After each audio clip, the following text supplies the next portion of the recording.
नमस्कार, प्रणाम, आदाब, आप सबको स्वागत है मेरे चैनल में। तुला राशि वालों, आपका जून का महीना 2021 ग्रहों के गोचरीय ट्रांजिट पॉइंट ऑफ व्यू से कैसे जा सकता है, आइए जानते हैं एक ज्योतिषीय आंकलन।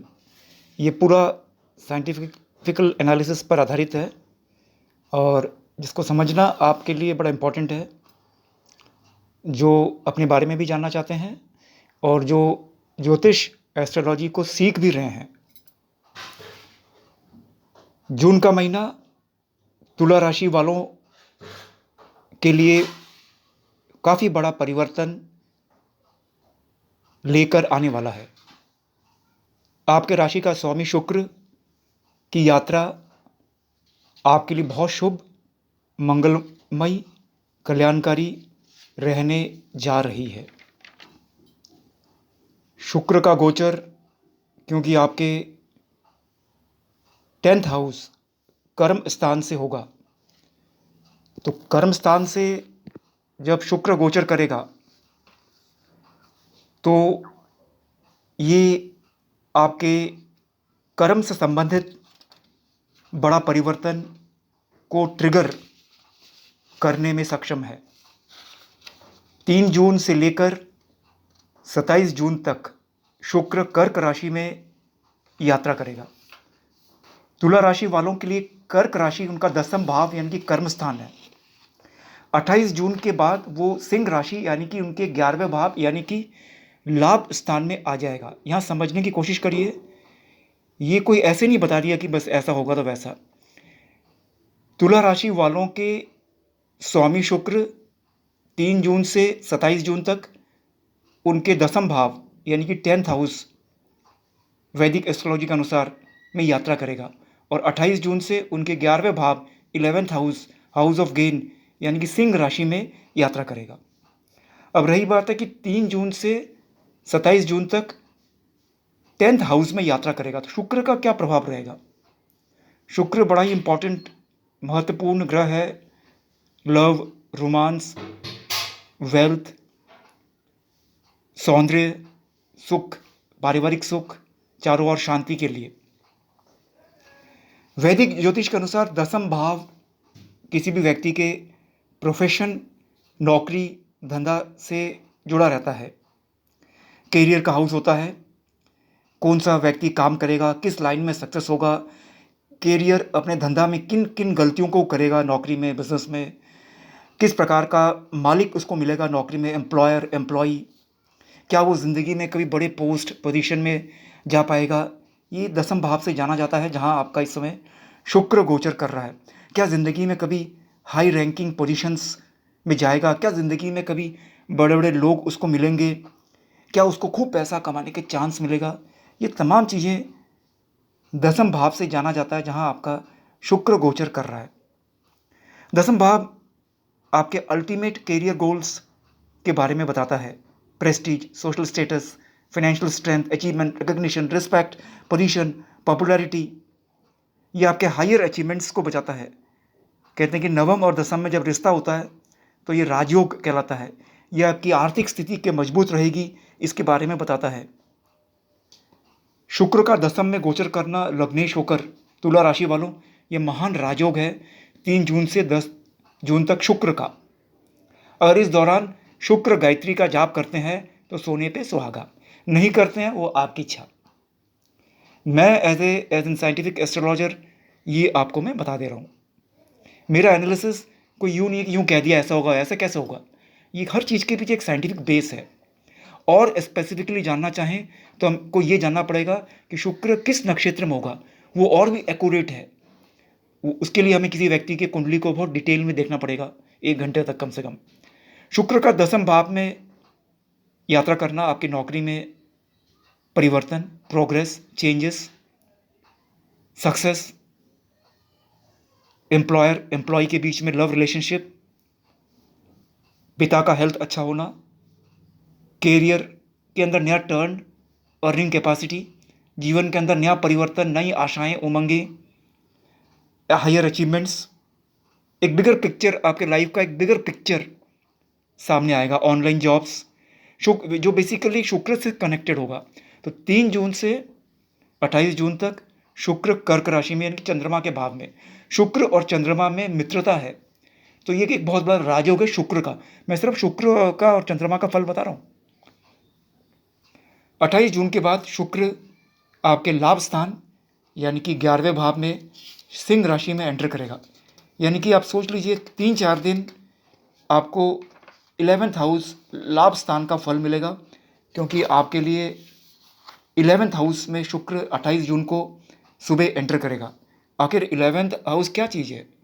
वैदिक ज्योतिष के अनुसार 11th हाउस को ऑस्पिशियस हाउस माना जाता है। इसे लाभ का स्थान कहते हैं, कि जिसका 11वां भाव कुंडली में स्ट्रांग होता है, अच्छा इनकम कमाता है, खूब लाभ होता है, प्रॉस्पेरिटी, प्रॉपर्टी, पैसा, खूब वेल्थ, एबेंडेंस, इनकम आती है। ये आपके एस्पायरेशन और डिज़ायर का भी है, इच्छाएं पूर्ण होती है अगर 11वां भाव अच्छा हो। यदि 11वें और पंचम में और सप्तम में रिलेशनशिप है तो आपकी इच्छाएं पूर्ण होती है। 11वें, पंचम और सप्तम में यदि रिलेशनशिप है त्रिकोण, तो इच्छा पूर्ण होती है। ये व्यूअर्स, जब तक आपकी मैं कुंडली डिटेल में नहीं देखूं और आपसे बात नहीं करूं फ़ोन में, तब तक एक्सप्लेन नहीं किया जा सकता। 11वें, 5वें और सप्तम में रिलेशनशिप है तो डिज़ायर पूर्ण हो जाती है। तो 11वें भाव में 4-5 दिन शुक्र रहेगा, बहुत शुभ, बहुत मांगलिक। 11वां भाव ये भी बताता है कि आप किस प्रकार के फ्रेंडशिप होगा, किस प्रकार के लोगों से मिलेंगे। यानी कि मोटे तौर पर 3 जून से लेकर 30 जून तक शुक्र का गोचर आपके दसम यानी कर्म स्थान, 11वां भाव यानी कि लाभ स्थान से रहेगा। तो नौकरी में चेंज, कर्म स्थान में चेंज, पिता से रिलेशनशिप में सुधार, पैसे में इनकम, ऑनलाइन इनकम, या कहीं से पैसे का या हेल्थ में सुधार, या कहीं से लाभ आने की आशा अचानक, या अचानक कोई शुभ समाचार आ जाना, या अचानक हेल्थ में इंप्रूवमेंट होना रहेगा। रही बात आपके सूर्य की है, सूर्य इस ब्रह्मांड का सबसे इंपॉर्टेंट ग्रह है, प्लैनेट है, पृथ्वी के करीब भी है। गोचर आप इसको देख सकते हैं क्लियरली चंद्रमा की तरह। हमें सूर्य याद दिलवाता है कि देखो भगवान इस संसार में प्रेजेंस है। चंद्रमा याद दिलाता है देखो मैं प्रेजेंट हूँ। सूर्य और चंद्रमा हमें ईश्वर के उपस्थिति को दर्ज करवाता है। सूर्य बलवान होना यानी कि देश के बड़े पद में administrator, police officer, defence officer, या IAS, IPS, IFS, Indian economic service, या सरकार के बड़ा कॉन्ट्रैक्टर, सरकार में बड़ा पद, मंत्री पद देता है। 21 मई को मिथुन राशि में सूर्य प्रवेश कर गया है, जो तुला राशि वालों के लिए नवम स्थान है। नवम यानी कि आपका भाग्य का स्थान है। जो व्यूअर्स 22 जून तक ये नवम भाव में यात्रा करेगा, उसके बाद ये कर्क राशि में प्रवेश करेगा। तो यानी कि सूर्य आपके नवम भाव में 21 मई से यात्रा करेगा, जो 22 जून तक रहेगा और मिथुन राशि में रहेगा नवम भाव में 22 जून तक, और आपको प्रभावित करेगा। मिथुन ये मिथुन बुध का स्थान है। नवम भाव को धर्मा भवा कहते हैं। नवम भाव से आपके religious instinct, uprightness, good karma, ethics, higher learning, values, spiritual inclinations के बारे में जाना जाता है। रिलीजियस बिलीफ, धर्म पर आस्था कितना है। नवम भाव से आपके philosophical bent of mind, charity, generosity के बारे में जाना जाता है। ये आपके लक के बारे में जाना जाता है, आप लकी हो या नहीं हो। ये लक आपके शादी में भी हो सकता है, नौकरी में भी हो सकता है, दोस्तों से भी हो सकता है। ये आपके करका फॉर हायर एजुकेशन, उच्च शिक्षा प्राप्त होगी या नहीं, इसके बारे में जाना जा सकता है। 9th हाउस अच्छा होने पर अच्छी शिक्षा मिलती है। व्यक्ति वर्ल्ड ओवर टूर करता है, ट्रैवलिंग करता है, एक्सप्लोर करता है, विदेश यात्राएं करता है। लंबी दूरी की यात्रा भी 9th हाउस से जाना जाता है। स्पिरिचुअल लिबरेशंस के बारे में जाना जाता है। जब भी 9th और 10th में रिलेशनशिप होता है तो व्यक्ति का राजयोग होता है, बहुत नाम, प्रसिद्धि, फेम उसको मिलता है। 9th हाउस से आपके पिता के बारे में भी जाना जा सकता है, किस प्रकार के रिलेशनशिप आप पिता से शेयर करोगे। फॉरेन जर्नीज़ के बारे में जाना जा सकता है। पिलग्रिमेज, आध्यात्मिक यात्राएं, invention, research, explorations, good luck, wealth, Fortune, wisdom के बारे में जाना जा सकता है, विदेश यात्रा के बारे में जाना जा सकता है। आपके 9th हाउस में सूर्य का आना, मैं समझता हूँ कि सूर्य और बुध आदित्य योग है ट्रांजिट के अंदर। ये अगर आईएएस की तैयारी कर रहे हैं, आईपीएस, किसी गवर्नमेंट जॉब की, तो ये सूर्य का फेवर है आपको। मैं ये नहीं जानता कि सूर्य आपकी किस नक्षत्र में है, मैं ये भी नहीं जानता कि सूर्य आपकी कुंडली में किस डिग्री में है। ये तमाम चीज़ें भी जानना बहुत ज़रूरी है, लेकिन जो सुपरफिशियली मैं जो ट्रांजिट के द्वारा प्रेडिक्शन कर रहा हूँ मैथमेटिकली, वो सूर्य आपकी 9th हाउस में है और बुध के घर में है, तो ये राजयोग बनाता है, यानी कि प्रमोशन हो सकता है, आपके अफसरों के साथ रिलेशनशिप सुधर सकता है, कहीं खुशखबरी आ सकती है, कहीं कोई बड़ा काम हो सकता है। ये बुधादित्य योग है। ये 22 जून तक रहेगा। 22 जून के बाद आपके 10वें भाव में सूर्य एंटर करेगा, यानी कि कर्क राशि में, जहां वो 23 जुलाई तक रहेगा। जैसे कि 10वें भाव के बारे में मैं इससे पहले बता चुका हूँ, वो आपका प्रोफेशन का हाउस है। तो यानी कि आपके नौकरी में, आपके धंधे में एक बड़ा परिवर्तन आने जा रहा है। चाहे वो आप ऑनलाइन कर रहे हैं, चाहे ये नौकरी छूटेगी नया होगा, या बिजनेस छूटेगा नया होगा, आपके काम धंधे में कुछ बंद होगा और कुछ शुरू होगा, ये निश्चित है। अगर मैं आपकी कुंडली देख पाता 1 घंटा बैठकर, तो मैं बहुत कुछ बोल देता। हालांकि मेरे से मिलने के लिए विदेशों से तक लोग आते हैं, समय मुझे मिल नहीं पाता, और ऑनलाइन भी मैं ज़्यादा बात नहीं करता, क्योंकि मैं साधना करता हूँ, मौन रहता हूँ। व्हाट्सएप में जो देता हूँ सो देता हूँ, जब इच्छा होती है तो मैं देता हूँ, जब पूजा करता हूँ तो देता हूँ, जवाब देता हूँ। तो आप खुद समझ सकते हैं, सूर्य आपके 9वें और 10वें भाव में गोचर कर रहा है। तो आपके 9वें भाव के बारे में मैंने जो बताया, 10वें भाव के बारे में मैंने जो बताया, वो तमाम चीज़ों को वो एक्टिवेट करेगा। अब अगर आपकी कुंडली में सूर्य राहु के साथ है, केतु के साथ है, तो ये एक प्रकार का चंडाल योग है, जो आपको पूरा फल नहीं देगा। अब ये मत कहना पंडित जी ने बताया था, फल क्यों नहीं आया। अरे भाई, कुंडली जन्म से कुंडली देखो, आपने पूर्व जन्म में कोई नेगेटिव पाप कर्म किए, जिस कारण सूर्य राहु के साथ आ गया, सूर्य केतु के साथ आ गया। अगर इस प्रकार की किसी कुंडली में है, तो ये ग्रहण योग है, सावधान। आपको सूर्य का बहुत पूजा करना पड़ेगा, गायत्री मंत्र का जाप करना पड़ेगा, सूर्य गायत्री करना पड़ेगा, ताकि प्रभाव कम रहे अपने संसार में, आपके ऊपर कम आए। कुंडलियाँ बिल्कुल एक्यूरेट होती है। कुंडली के द्वारा एक व्यक्ति का पूरा मानचित्र ड्रॉ कर किया जा सकता है, जन्म से लेकर मरण तक कैसे जाएगा वो, उसको ना मैं क्रॉस कर पाऊंगा, ना आप क्रॉस पर कर पाओगे। तो सूर्य अगर अच्छा है, कुंडली में अच्छे नक्षत्र में बैठा है, आपके 9th हाउस और 10th हाउस, 9वें और 10वें का गोचर कर रहा है, यानी कि घर में फ्लैग लगेगा, नौकरी, उन्नति, पुराना धंधा बंद, नया धंधा शुरू। ये आपके सूर्य का भविष्यवाणी है, सूर्य कुंडली, सूर्य की यात्रा। रही बात व्यूअर्स मंगल की, आप तुला राशि वालों के 24 अप्रैल 2021 से मंगल कर्क राशि में नीच डेबिलिटेट होकर यात्रा कर रहा है। तो नीच का मंगल अच्छा नहीं रहता, तो कर्क राशि में कर रहा है, तो ये सूर्य बाकी ग्रहों के साथ, मंगल बाकी ग्रहों के साथ भी मैचअप करेगा 10th में। तो फलस्वरूप क्या होगा कि जो इससे पहले जो मैंने फल बताए थे शुक्र का, वो भी 10वें में यात्रा करेगा, तो उसके फल में कमी लाता है। जब तक मंगल नीच में रहेगा, जो कि ये 12 जून तक मंगल नीच में रहेगा आपके 10वें भाव में, और फिर ये 12 जून के बाद ये आपके 11वें भाव यानी कि सिंह राशि में प्रवेश करेगा, जहाँ वो 30 जून तक रहेगा।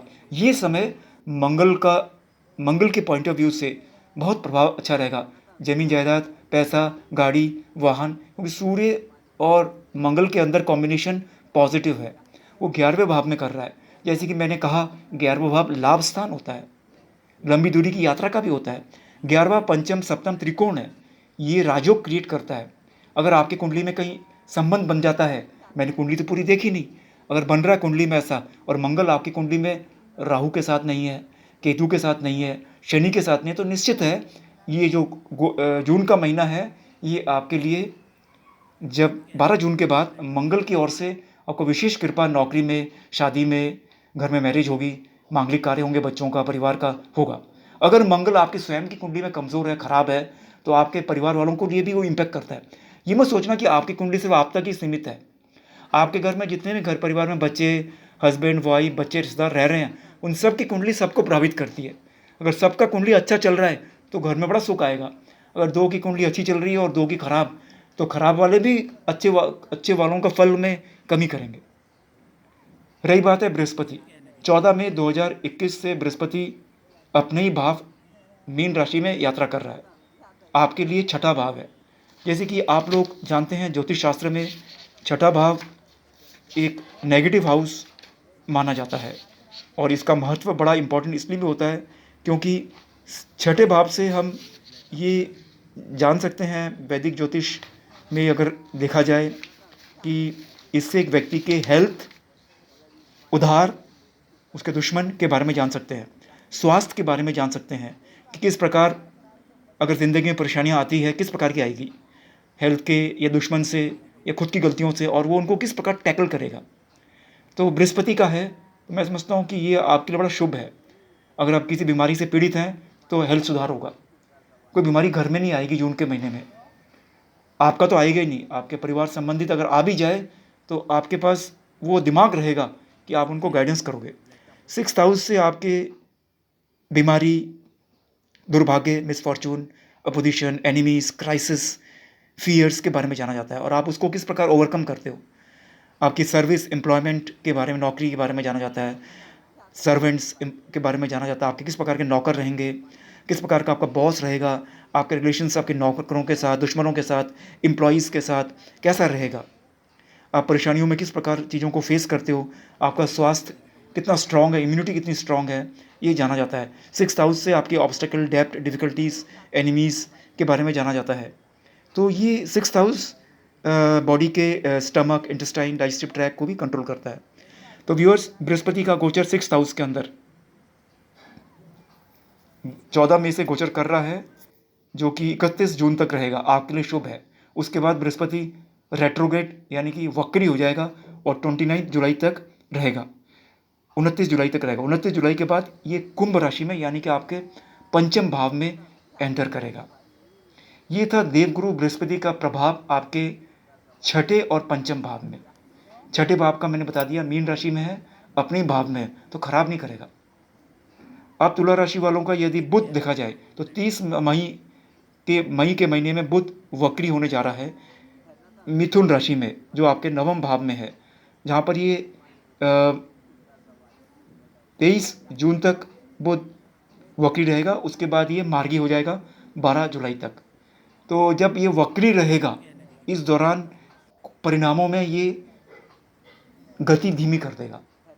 आपके ये भाग्य स्थान में है, तो भाग्य में एक पल तो ऐसा लगेगा कि बहुत कुछ प्राप्त करने वाला हूँ, अगले पल चिट्ठियाँ लेट हो जाएगी, समाचार आ भी रहा है और नहीं भी आ रहा है। वक्री का मतलब ही यही है। लेकिन जब वक्री से जब ये मार्गी होगा, ये 23 जून से लेकर 30 जून में एक बड़ा राजयोग का फल आपके आ सकता है एक हफ्ते के अंदर।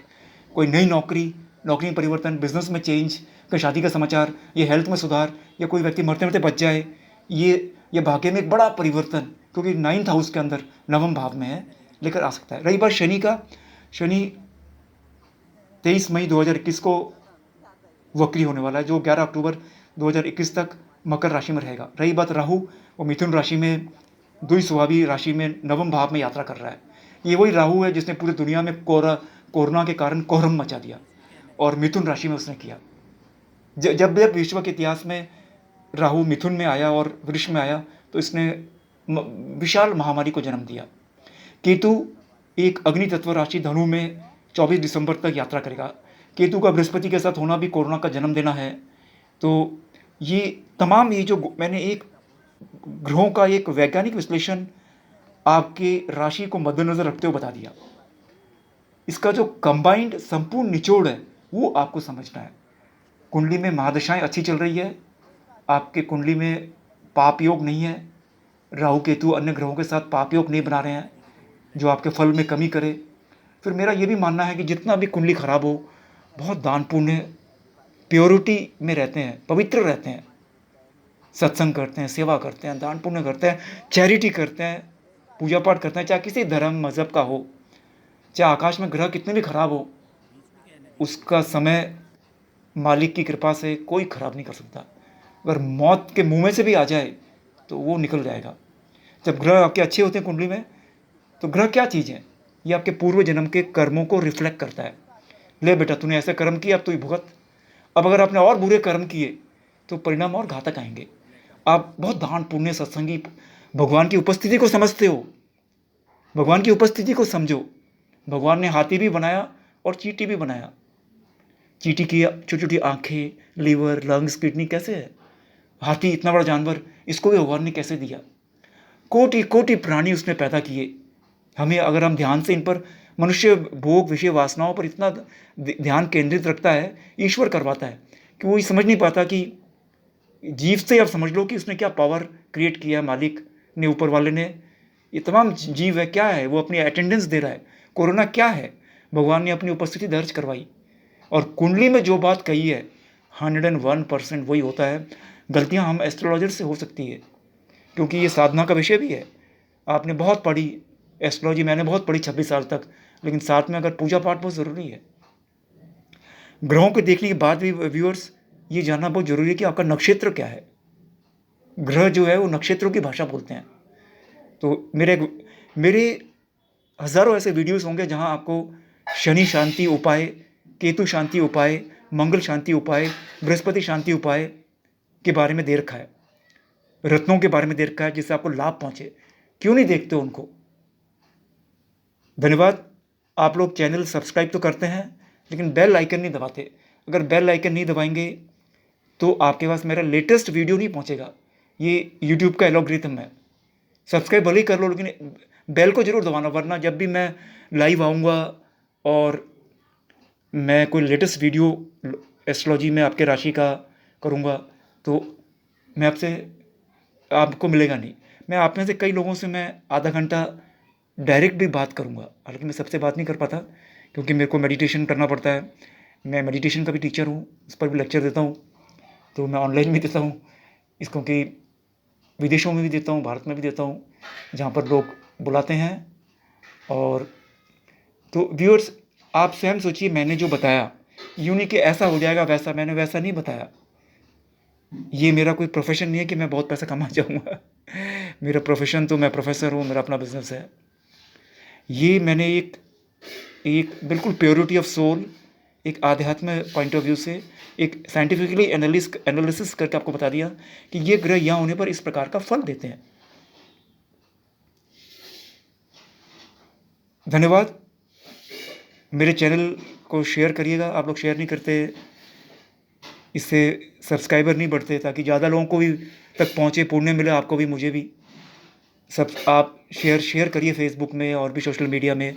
इसमें कोई पैसे लगते हैं क्या? मैं फ्री सर्विस दे रहा हूँ, कईयों की कुंडली देखता हूँ फ्री, रोज़ 8-10 की।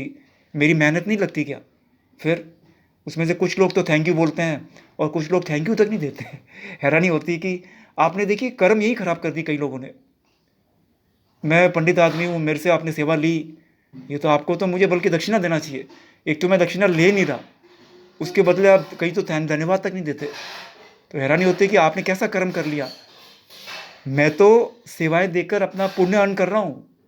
मैं ज़्यादा से ज़्यादा लोगों को सेवाएं करूँगा, धर्म के रास्ते में ले जाऊँगा, तो मालिक मुझे ही देगा ब्लेसिंग्स, आज नहीं तो कल। मैं इकट्ठा कर रहा हूँ अपने अकाउंट को। इतना पढ़ने के बाद भी मैं देश के बहुत बड़े यूनिवर्सिटी का प्रोफेसर हूँ, और आप इतनी डिग्रियां हैं कि मैं बता नहीं सकता आपको, शायद बहुत कम लोगों को मिल पाता है। बहुत संस्थाओं से जुड़ा हूँ देश के, और हो भी सकता है आने वाले समय में आप मुझे बहुत बड़ी जगह भी देखो देश के, कहीं अपॉइंटमेंट हो जाए। लेकिन तब भी सबसे पहला काम, ये धर्म का काम, एस्ट्रोलॉजी लोगों को, हर जाति, हर व्यक्ति को, इरिस्पेक्टिव ऑफ किसी भी धर्म का हो, सबके लिए है। मैं सबको सलाम, सबको नमस्कार, सबको आदाब, सबके लिए मेरा चैनल है। सबसे प्रेम है मुझे। अपना मैसेज व्हाट्सएप में भेजते रहिएगा। मेरा निवेदन है, चैनल को सब्सक्राइब करिएगा और शेयर करिएगा। फेसबुक में क्या जाता है, आप अगर शेयर करेंगे तो सब्सक्राइबर बढ़ेंगे। धन्यवाद।